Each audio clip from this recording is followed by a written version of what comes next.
Ladies and gentlemen, please welcome a true Renaissance woman, 11-time Grammy-winning recording artist, actor, producer, poet, and co-founder and global ambassador of Keep a Child Alive, the amazing Alicia Keys.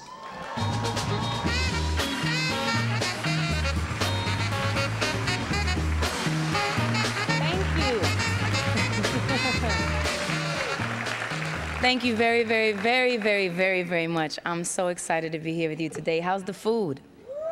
All right. Wonderful. I am deeply honored to be standing here with you as a part of this ServiceNation Summit, an event and a movement whose time has come. I love that. Thank you to the Entertainment Industry Foundation and AARP for inviting me to be here today, for everyone here that's in this room. I'm sure that you were all inspired by this morning's sessions. How was it? Good. Good, I'm glad. And we're thrilled to have you here for our own interactive town hall meeting, creating a service nation. What will it take to finally break through?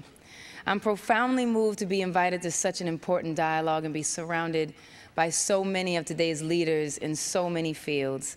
It's a personal honor for me and something that I'm very, very grateful for. One of the things that I always ask for while I'm on television, whenever I have the opportunity to be on television, I always ask for words that will inspire someone, somewhere. And I always ask, please, just don't let me trip up the stairs. So for me to be here, it is a great honor to be surrounded by you. For all of us fortunate enough to be here today, it's also a powerful reminder of a fundamental truth of which the finest minds in history seem to agree, that in our world there is no higher expression of our shared humanity than to be of service to one another. I really, really believe that. Thank you. I do. I just feel like this world is such a big place, and sometimes we all grow up and live in different environments, and we get so kind of focused only on what we see and what we know, and I think it's just so important to embrace many different struggles and the world's issues. You don't have to be Albert Einstein to know that Albert Einstein himself was right when he said, only a life lived for others is a life worthwhile. If we are ever to address our most pressing needs in education, the environment, public health, poverty, disaster relief, and the issue particularly close to my heart, AIDS in Africa, we cannot simply help ourselves. We can and must find new and innovative ways to help each other. Martin Luther King, one of my favorites, one of our favorites, died teaching us all that we only truly live when we look beyond our own needs and desires. And that's hard sometimes, you know? But I think that everyone here is very dedicated to doing so. So it's a full room. That's good news. Yes. As I see it, Dr. King got to the very heart of why we are all here today when he said, everyone can be great because anybody can serve. Yes. Thank you. The only thing required to be of service, Dr. King added, was a heart full of grace and a soul generated by love. Or as Nelson Mandela put it, a man can do anything as long as he doesn't care who takes credit for it.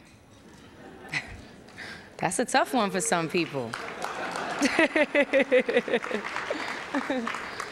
Just yesterday, as the world observed the anniversary of a day of tragedy that united us all in mourning, we were reminded of the need from all of us from so many different backgrounds to come together and really find a common ground. Like all of you, I am here to try and do my part to earn my keep. Muhammad Ali said, he said it so powerfully, service to others is the rent you pay for your room here on earth. Don't you love him? You know, he just got right to it. He just got right to it. And so as a citizen of the world, I'm privileged to pay my rent with my charity, Keep a Child Alive, an urgent response to the AIDS pandemic that is ravaging Africa. Our effort at Keep a Child Alive is a pressing and plain-spoken, as the name implies, to provide life-saving antiretroviral medicine and support services to children and families with HIV/AIDS in some of the world's poorest countries. Recently, I walked around the Blue Roof Clinic that I'm very, very proud of. It's in Durban in South Africa, and it's a place that Keep a Child Alive is turning into a continuum of care clinic in a region where 41% of the population is infected. 41%. Imagine if 41% of this room were positive, with little hope of life-saving drugs that could save our lives. That's why it moves me so much to be of service. Thank you. Thank you. We supply those drugs and surrounding care to children and families because first and foremost, we believe what is best for a child is keeping their parents alive. That's what we do, keep moms and dads, brothers and sisters alive to live out their dreams just like we all hope to do. It's only fair. So for all the challenges that we face, I stand here today full of hope and excitement, in part because I know that there's a new generation that desperately yearns to be of service.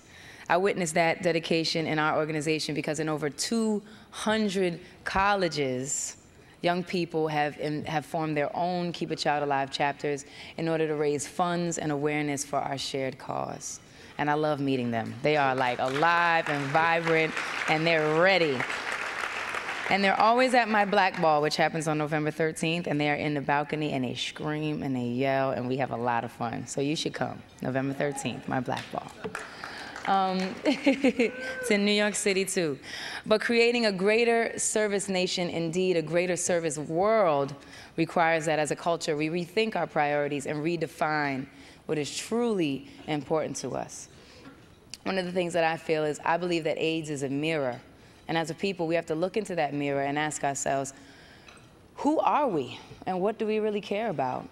You know, do we care about a whole generation being wiped out and orphaning millions of children? Or do we care about the latest shallow celebrity drama? You know what I mean? If we gave only a fraction of that media attention to the issues that affect our global community, I feel this would be a much, much better and more compassionate world. Thank you. Definitely. And by the way, as many of us know, service is good for everyone and the best antidepressant you can take. Makes you feel good. Makes me feel good. So today and from this day forward, let us all do what we can to more fully celebrate what's worth being celebrated in this world, and that's service to others in all its meaningful forms. As an artist, I pledge to do what I can to raise social awareness and consciousness as my heroes like Stevie Wonder and Donny Hathaway and Nina Simone and Bob Dylan. And of course, Bono, one of my favorites, did before me. So today is all about all of us doing whatever we can to make a change for the better. And if it's all right with you, you know, I think I'd like to share a little part of a song that's really inspired me.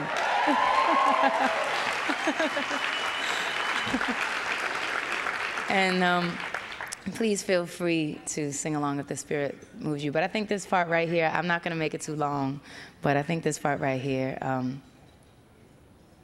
all right, well, I'll sing the whole thing. Well, not the whole thing, but more than I was going to. I don't want you guys mad at me, like, she said the whole song. I was born by the river in a little tent, just like that river. I've been running ever since. It's been a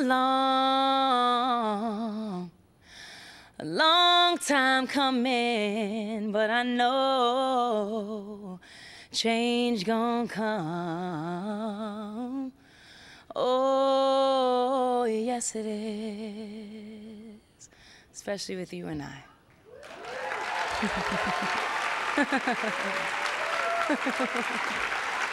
Thank you.